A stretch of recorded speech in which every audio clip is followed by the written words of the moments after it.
everyone, Amer here again with another Mission Impossible episode review. This time I'm doing Season 2, Episode 15, which is called The Photographer. I have to get that red dot away from me. I have no idea where that's coming from. I'm sorry about that, folks. Anyway, Jim finds his instructions in yet another oddball-looking warehouse. The mission: an enemy country has sent 150 agents into the U.S. who are carrying a plague. And the IMF must break the code that is being used by Agent David Redding so that these agents can be identified and detained to prevent the plan from succeeding. We get the usual team. This time Willie has a strong man pose picture in his dossier, and off we go. In the apartment scene, Cinnamon practices with some chemical formulas, and the team discusses the layout of Redding's place, especially the well-stocked bomb shelter where he does his transmitting and receiving. I guess more correctly we should call it a fallout shelter. Redding is a photographer. We see him doing a photo shoot with a model identified only as Ludmilla. His assistant, Alex Morley, tells him to hurry it up because they have work to do. Barney shows up near the house and watches Redding and Morley go down to the shelter. Barney gets inside the house and replaces the bullets in all of their guns with blanks. Redding decodes the message that he received regarding one agent who was picked up and may have talked. That's how the IMF got involved in this mission in the first place. And he's ordered to find out what he can. He burns the paper once done. Redding's next assignment is a feature on model-turned-biochemist Cinnamon.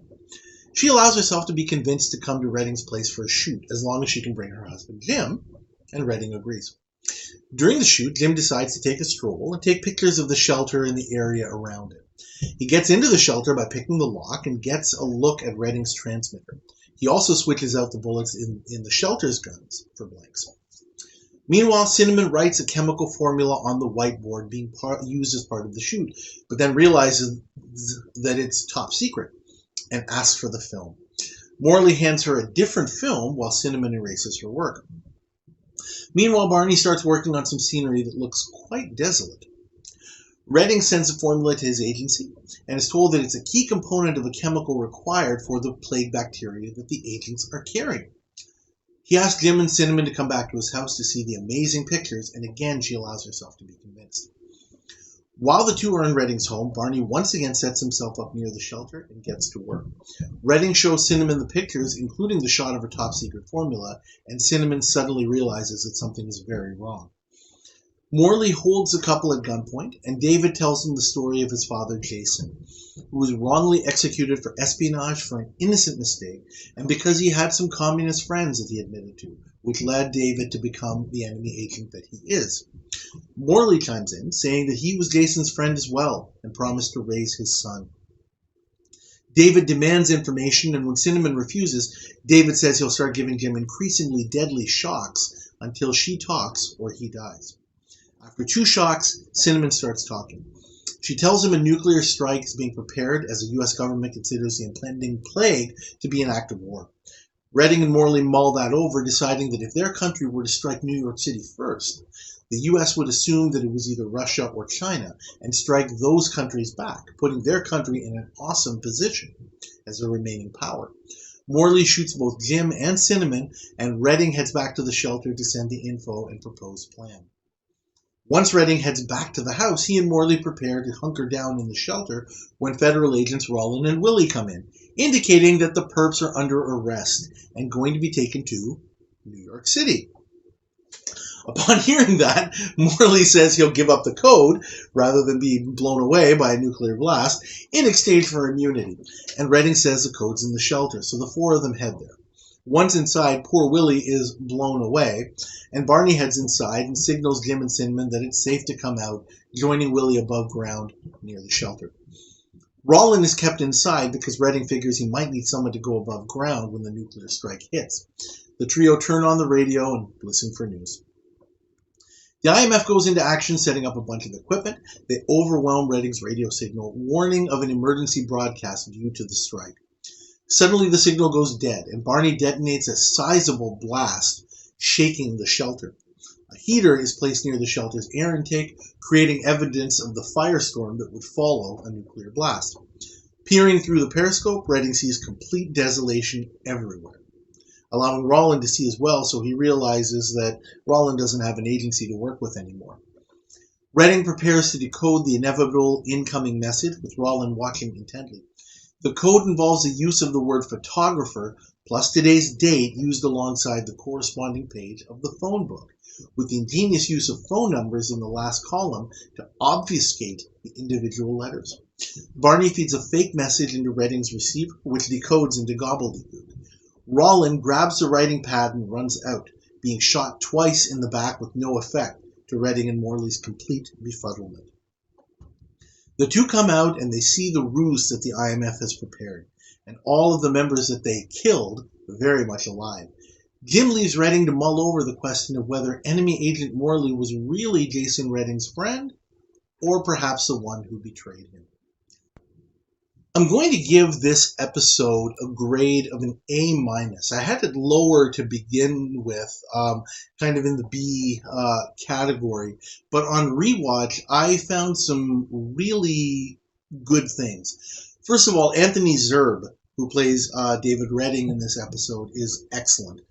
He's a frequent guest star. I think he appears at least once in every season going forward, except for the last season.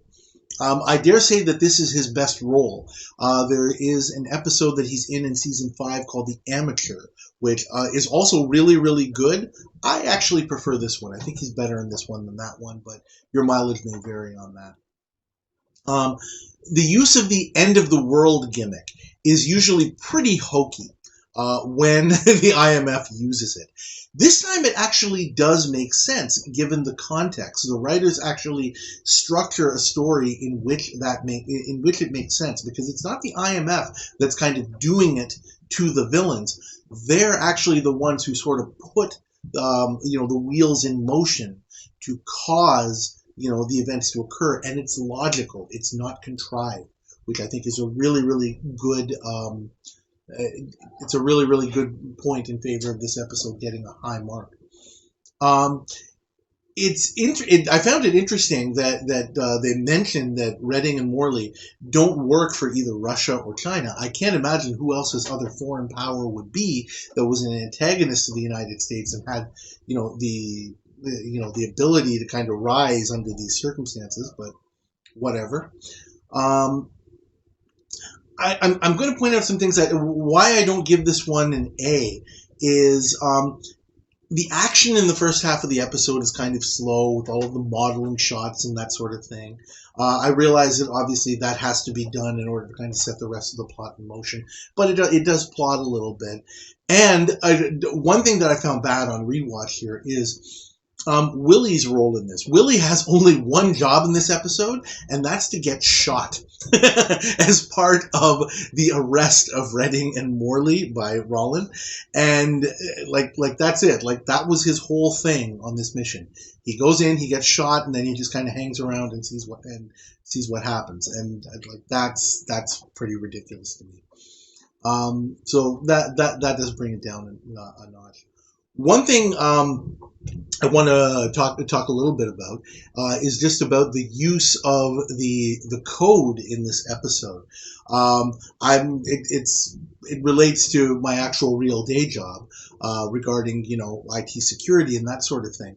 And in case people are interested, the type of code that's being used here is called a one-time pad. And it actually is considered, and it's almost borderline been mathematically proven, I believe, to be unbreakable under most circumstances. It might be possible that it could be broken, the way that it's actually being used here, but it would be very, very, very difficult without actually knowing the pattern that was used. The only thing that would cause it to be breakable in this particular case is that the code, the decoding mechanism, is not fully random.